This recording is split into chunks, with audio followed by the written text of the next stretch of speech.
नमस्कार। आप देख रहे हैं द्वापर समाचार। मैं अजय तोमर। विगत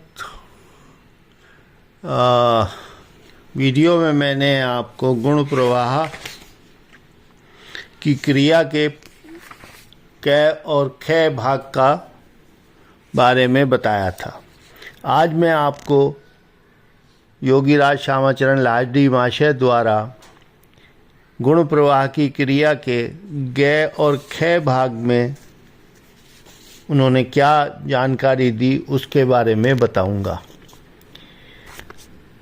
गे भाग में है सप्त पद्म और 50 मातृकाओं की सृष्टि। त्रैगुण्य मूला ओंकार स्वरूपनी है। ए उ में क्रमशः सतोगुण, रजोगुण और तमोगुण है। ए उ में से ही 50 मात्रकाएँ या वर्ण और 16 कलाएँ उत्पन्न होती हैं। ए आ आदि 16 स्वर वर्णों को और कै खे आदि 24 व्यंजन वर्णों को मात्रकाएँ कहते हैं और 11 इंद्रियों और 5 महाभूतों इन 16 को कलाएँ कहते हैं। सभी मात्रकाएँ और कलाएँ चैतन्य में होती हैं।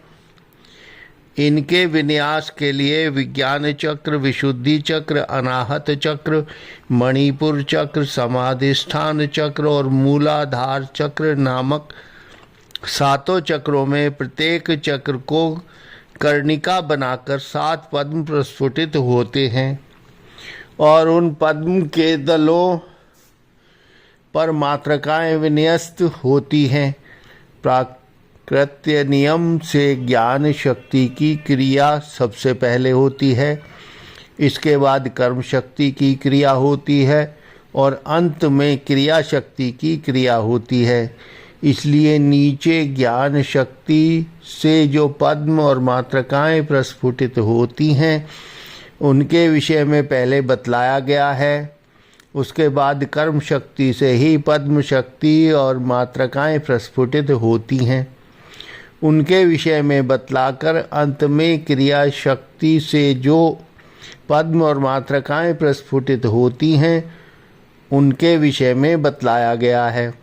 विसर्ग शक्ति रूपी मूला की क्रिया शक्ति के द्वारा परिचालित होकर ज्ञान शक्ति 4 जो विशिष्ट विज्ञान चक्र उत्पन्न करती है उस विज्ञान चक्र को कर्णिका बनाकर पहले सहस्त्रार नामक सहस्त्र पद्म दल प्रस्फुटित होता है, जो कि षट चक्र नामक ग्रंथ में वर्णित हुआ है। विसर्गाद है पद्म 10 शत दलम अधोवक्ताम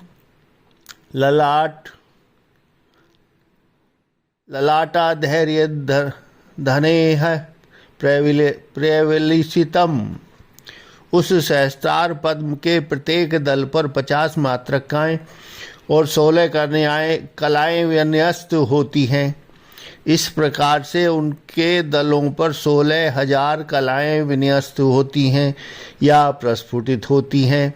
रास लीला में वे 16,000 कलाएँ ही 16,000 गोपिकाएँ हैं।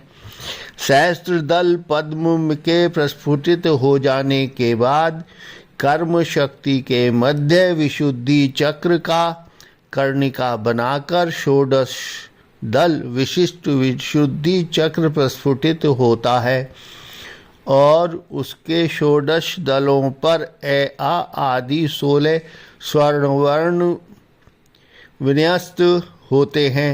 अनाहत चक्र को कर्णिका बनाकर 12 दल विशिष्ट अनाहत पद्म प्रस्फुटित होता है और उसके 12 दलों पर व्यंजन वर्ण के कैसे ठे तक के 12 वर्ण विन्यस्त होते हैं। मणिपुर चक्र को कर्णिका बनाकर दल विशिष्ट मणिपुर पद्म प्रस्फुटित होता है और उसके 10 दलों पर डै से फै तक के 10 वर्ण विन्यस्त होते हैं। स्वाधिष्ठान चक्र को कर्णिका बनाकर षटदल विशिष्ट स्वाधिष्ठान पद्म प्रस्फुटित होता है और उसके छहों दलों पर बै से लय तक के 6 वर्ण विन्यस्त होते हैं।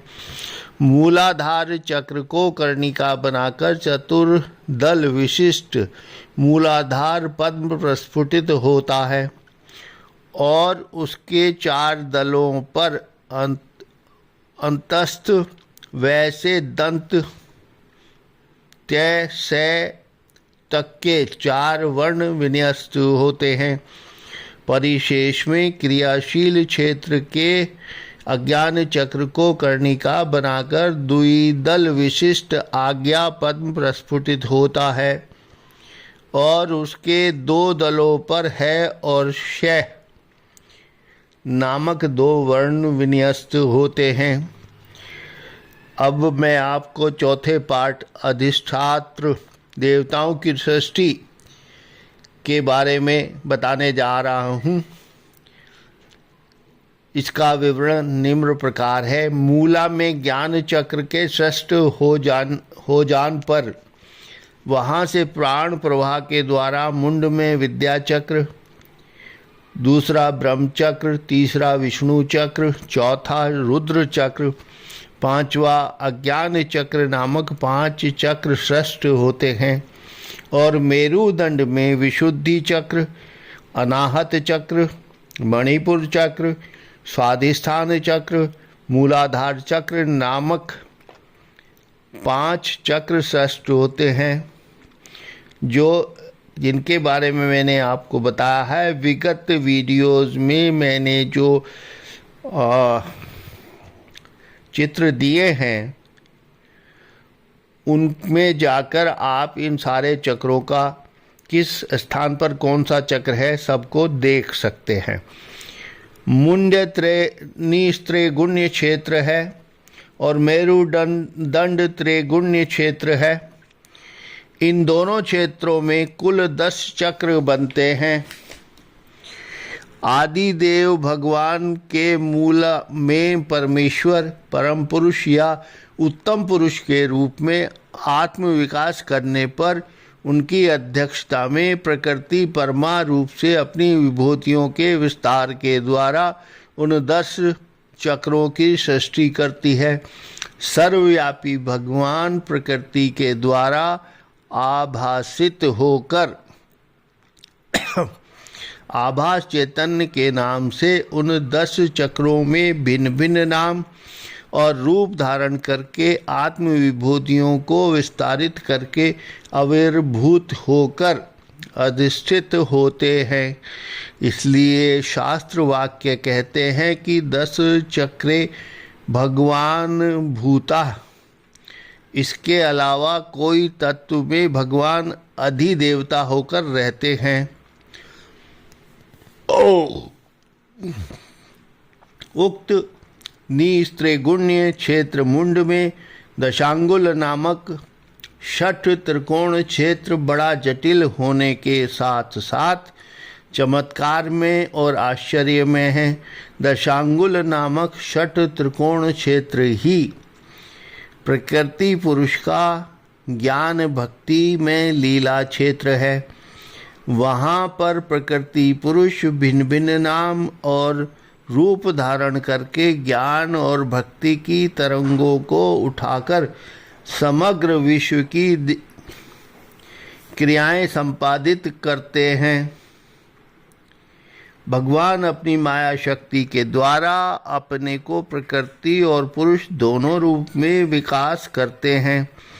ज्ञानमय में ही ज्ञानमयी मूला में भगवान परमा और परम पुरुष या परमेश्वर और उत्तम पुरुष के रूप में विराजते हैं और परमा क्षेत्र में वे अग्नि के रूप में अधिदेवता हो जाते हैं। विज्ञान चक्र भी भक्ति क्षेत्र है। वहाँ पर भगवान विद्या और अक्षर पुरुष या ईश्वर के रूप में विराजते हैं। वहाँ पर श्री बिंदु में या श्री क्षेत्र में वे श्री और श्रीनाथ एवं गौरी और शंकर हैं। ज्येष्ठा की वैकुंठ धाम है, वहाँ पर वे लक्ष्मी और नारायण हैं। बामा ही ब्रह्मलोक है, वहाँ पर वे ब्रह्माणी और ब्रह्म हैं। रौद्री ही रुद्रलोक है, वहाँ पर वे रुद्राणी और रुद्र के रूप में विराजती हैं। इस भक्ति में विद्या क्षेत्र में वे सविता के रूप में अधिदेवता हैं। अज्ञान चक्र या आज्ञा चक्र ही कर्म क्षेत्र है, वहाँ पर वे अविद्या और क्षर पुरुष जीव के रूप में विराजित हैं। वहाँ पर भगवान चंद्रमा के रूप में अधिदेवता है और जीव के कल्याण के लिए कूटस्थ चैतन्य पुरुष बनकर परम देवत गुरु रूप में आत्म विकास करते हैं। त्रैगुण्य मेरुदंड में विशुद्धि पद्म में शिव हैं। अनाहत चक्र में वे विष्णु, मणिपुर चक्र में वे सूर्य, स्वाधिष्ठान चक्र में आद्या शक्ति और मूलाधार चक्र में वे गणपति गणेश के रूप में अधिदेवता हैं। इस प्रकार से जीवात्मा के या भ्रूण के स्थूल शरीर में सर्वत्र भगवान के अधिष्ठित होने पर वह स्थूल शरीर अपने पूर्णत्व को पाकर माता के गर्भ में प्रसूत होता है और क्रमशः बढ़कर शैशव, कौमार्य, यौवन, वार्धक्य आदि दशाओं को प्राप्त होता है। जीवात्मा अपने स्थूल, सूक्ष्म और कारण तीनों प्रकार के शरीर से बिल्कुल पृथक है। वह सूक्ष्माति सूक्ष्म चैतन्य पुरुष अतीन्द्रिय और अव्यक्त है।